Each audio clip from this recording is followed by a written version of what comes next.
Okay. Hey everybody, how about a little extra magic hour?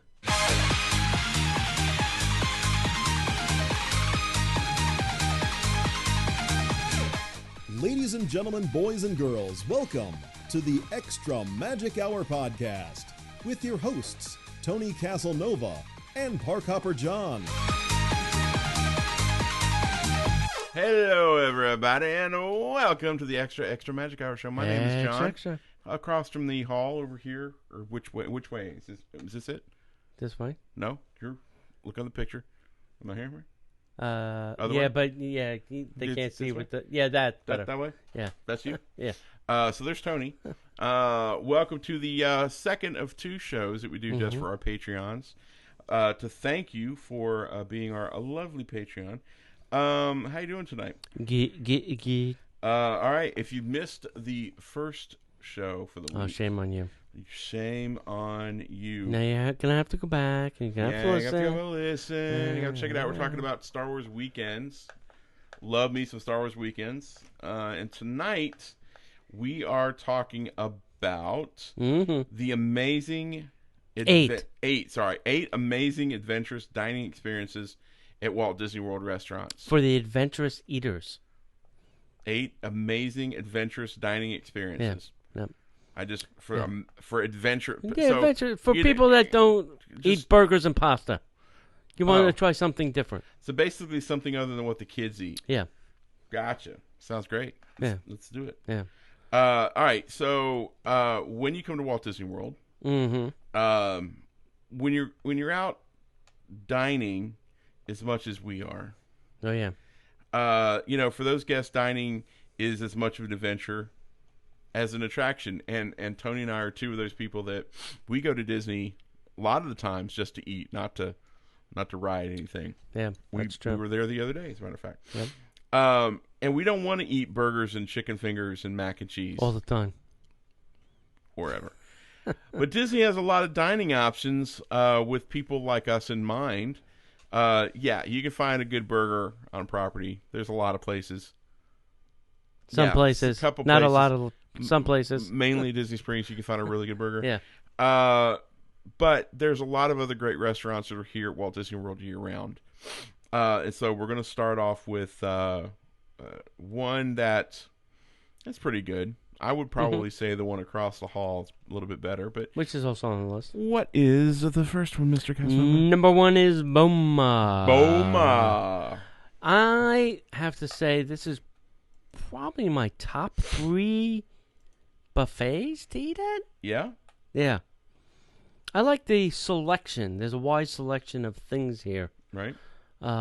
So it's probably why it's in my top 3. Right?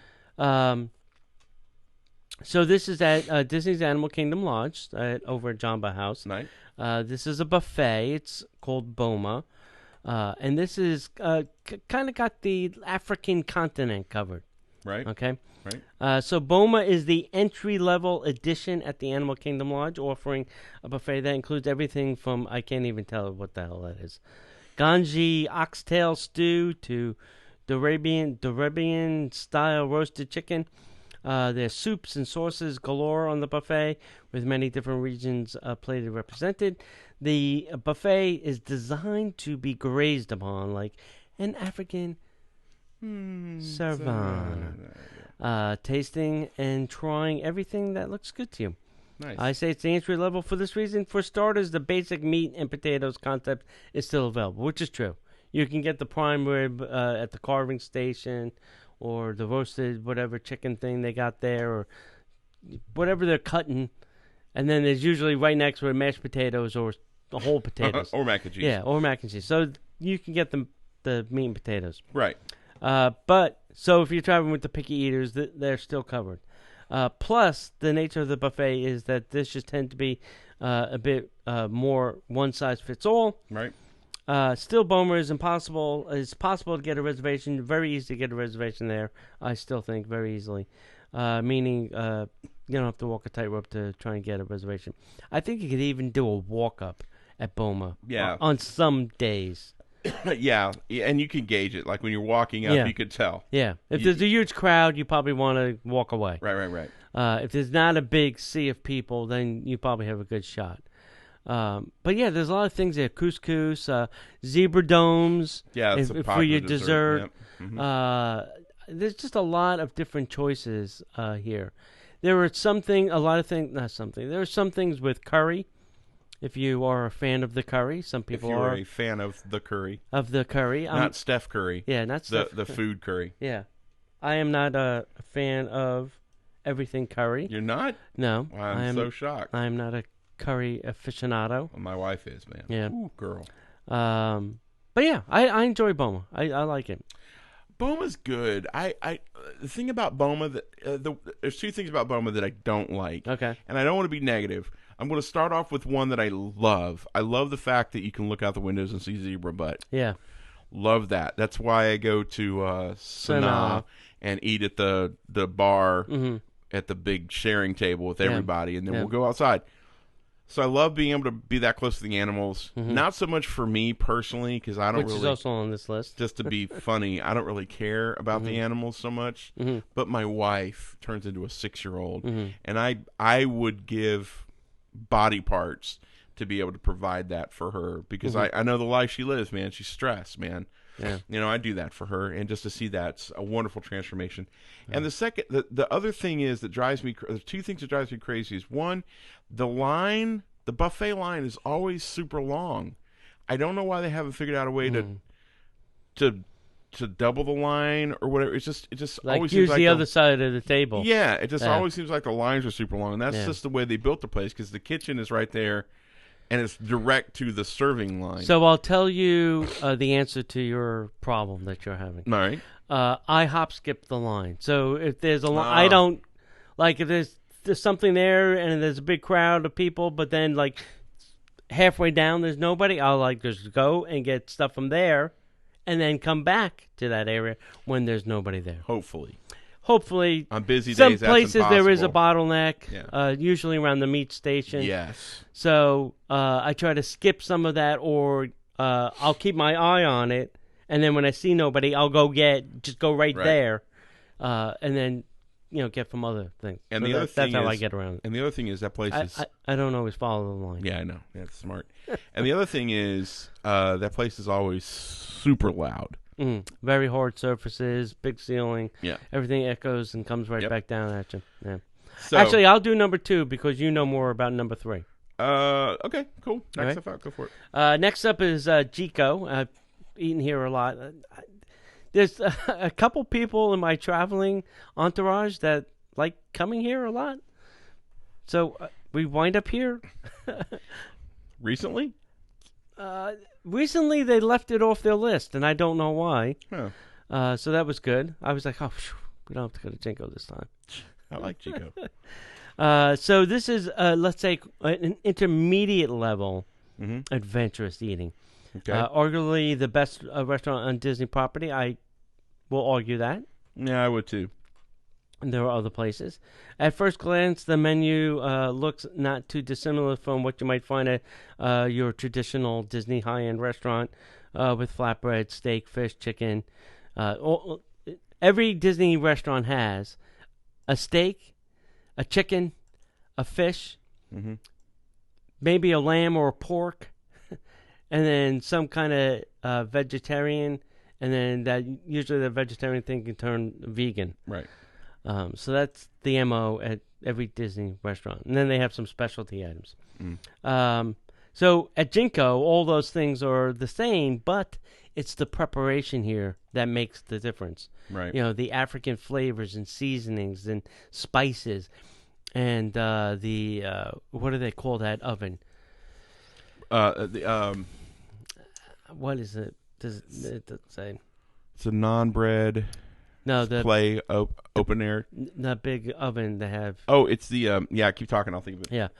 So this place has the unique flavors, the spices, familiar components spring to life in a delicious way. So they have like a cocoa rubbed bison with curry flavored macaroni. Tandoori. That's it. and then the cheese elevates in ordinary ways.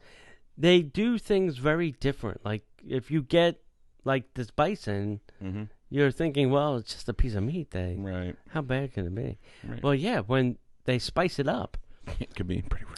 it could be not maybe to your liking. So, that's why this is an intermediate adventurous eater. I feel you. Yeah. So, I feel have you eaten there? It's at Gico? Yeah. Oh my God. Yeah. Yeah. Yeah. Gico also has the ability to walk in, and they have an amazing wine selection. Yes. And you can walk in, and right when you walk in, make an immediate right turn, and you go to the bar. Yeah. You can single serve, or couples, no wait. Just walk up to the bar and eat. Yeah. So that's pretty cool. I think they claim to have the largest collection of African wines outside of Africa. I believe that. I think that's their claim that they say when they start pouring wine at your table. Yep.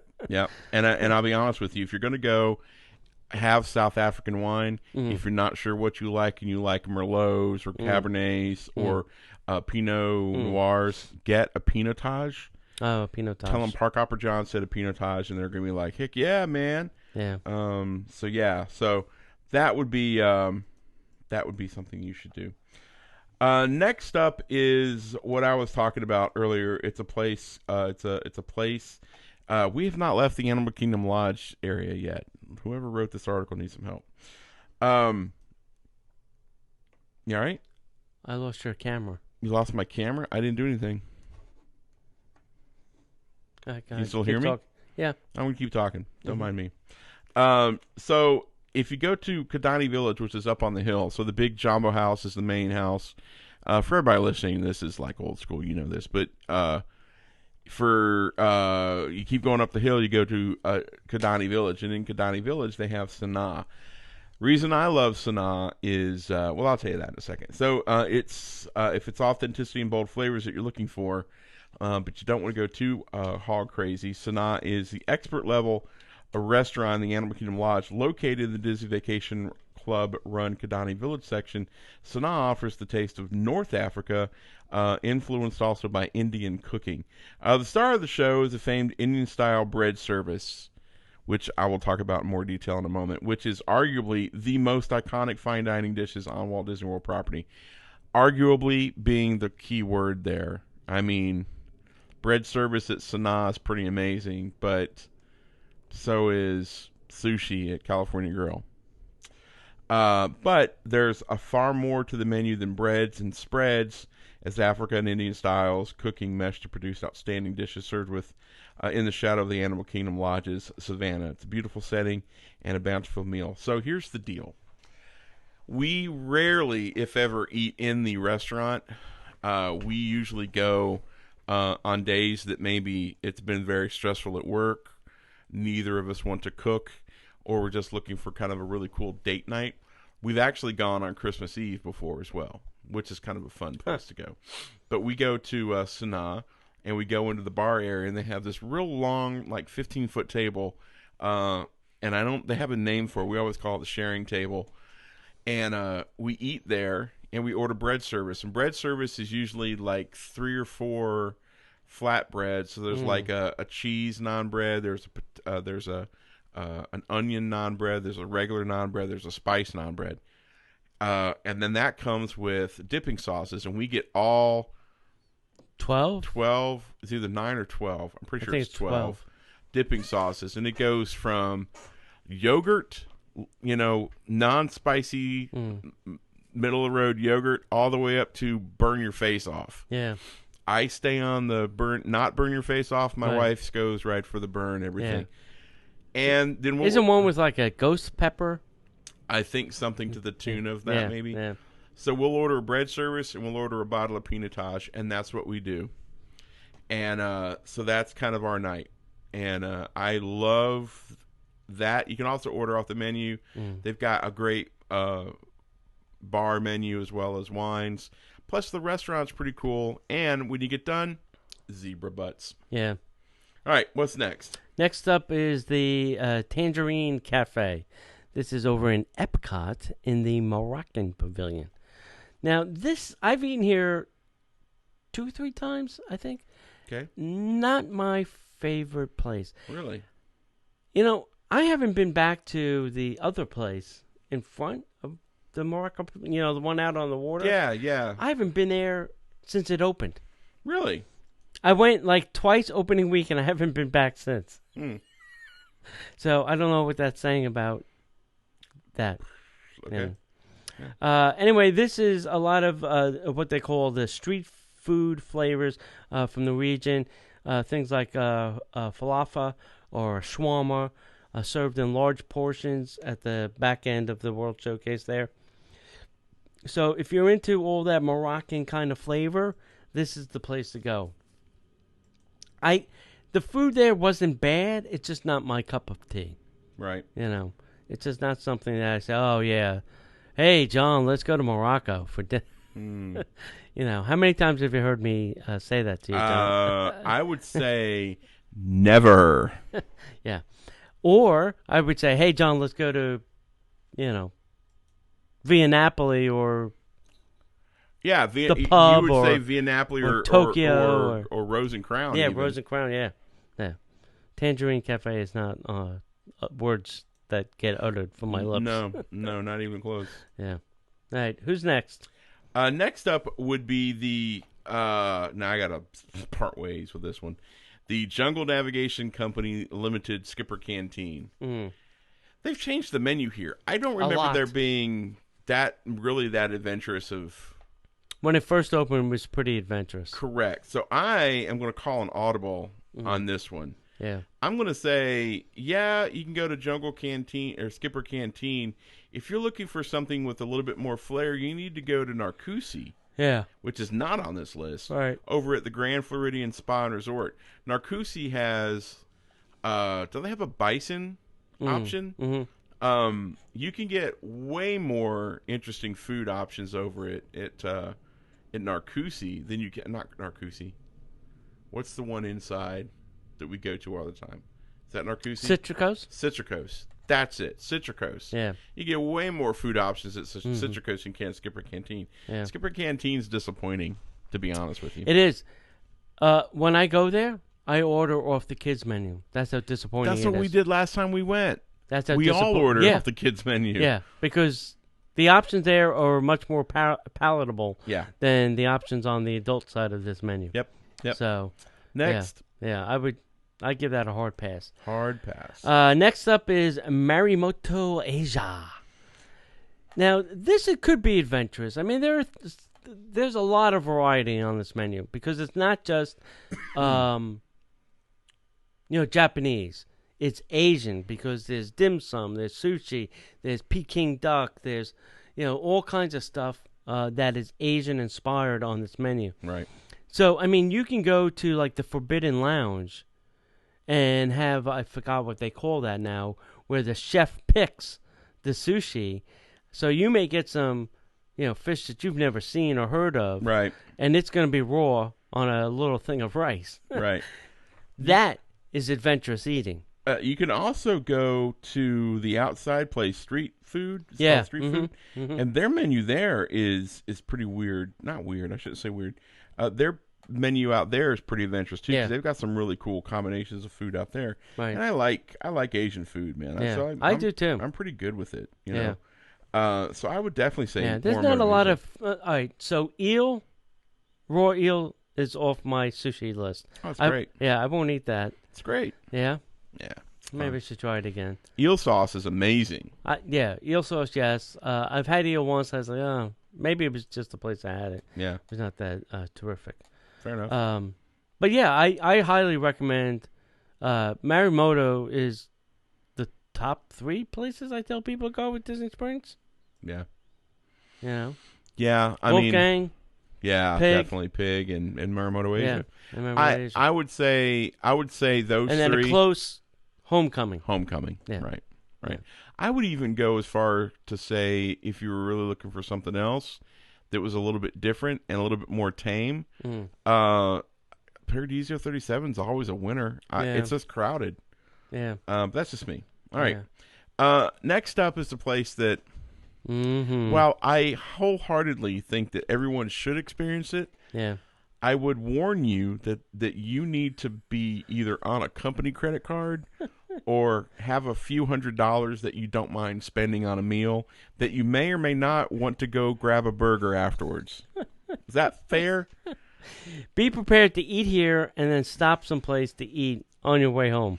Jose Andres, all love and respect. I feel your pain. Yeah. It's a great place. It's called Jaleo. Mm-hmm. It's the newest addition of Disney Springs. It's Spanish, and it's on the west side, so it's near House Splits. of Blues, across from Splitsville. Offering traditional dishes like tapas and paella. Mm-hmm. We'll get to the paella in a minute, kids. Mm-hmm. Jaleo offers a nice pop of flavor in a playful menu. Andreas is a celebrity chef in his own right, and his humanitarian efforts, blah, blah, blah, blah, blah, blah, blah. You don't care. But he's a chef first and foremost, and his commitment to bringing Spanish flavors to the masses is felt in this awesome outpost. It is truly a tasty adventure. Mm-hmm.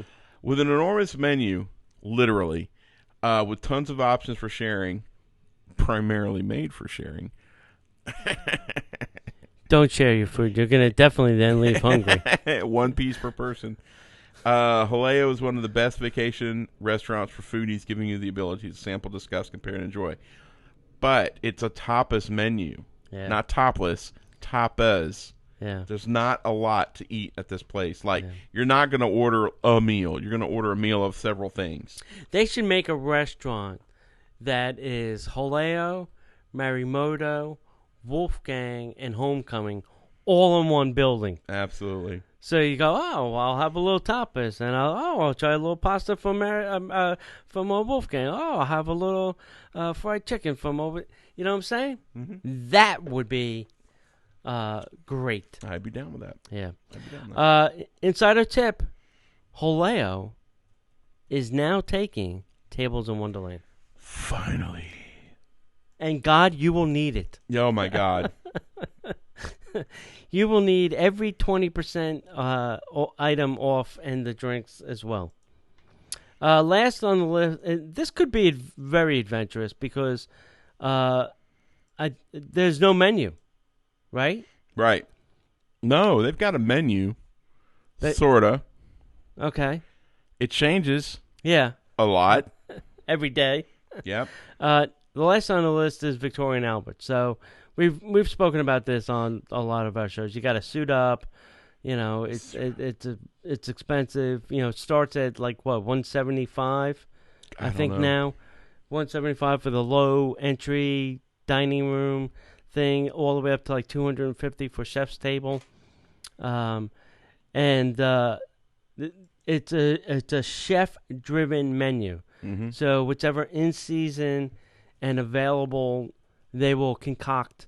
You'll tell them, oh, I like fish, or I don't like pork, or I'm a vegetarian or a vegan, or I don't eat potatoes, or I don't like asparagus, or whatever your don't likes are, and then they will customize that set menu, right? Price fixed set menu to your tasting, right? So you have to be a little adventurous because there are going to be things like caviar that you may not dig, but are going to be probably on the menu. Probably. So you can be very adventurous here, or you can tell them, hey, listen, this is the things I like. Just bring them out, and I don't need the rest. Right. So, yeah. Have you've not eaten? Never. Yeah. No, never. Yeah, we gotta somehow get this on the list. All right. Yeah, we could do that. Yeah. All right, so that's our list, guys. Let us know what you think. Let us know what you wait. 1. That's 8. 2. Was that 8? Yeah. Mm-hmm. Oh, yeah, I changed that one. Okay, cool. That's our list. What do you guys think? What's the most adventurous meal you've ever had at Walt Disney World? But, and here's the caveat, it has to be a regular menu item. It can't be like, oh, man, I went to the Adventurous Club one time and I had this, and it was a special eel salad, and something like that. So let us know what you guys think in the comments. Thank you guys so much for being a part of the Patreon family. Thank you for supporting us. That's why we do these shows for you guys. We don't repurpose it. This is only material that you're going to hear here just for you guys. We love you. We appreciate you. And if we don't see you online, we will see you in the parks.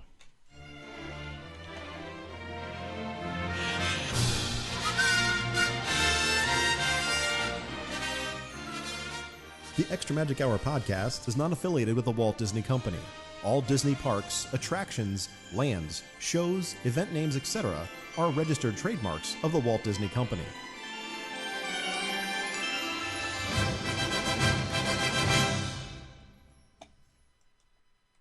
All right. Jeez, sorry, bro.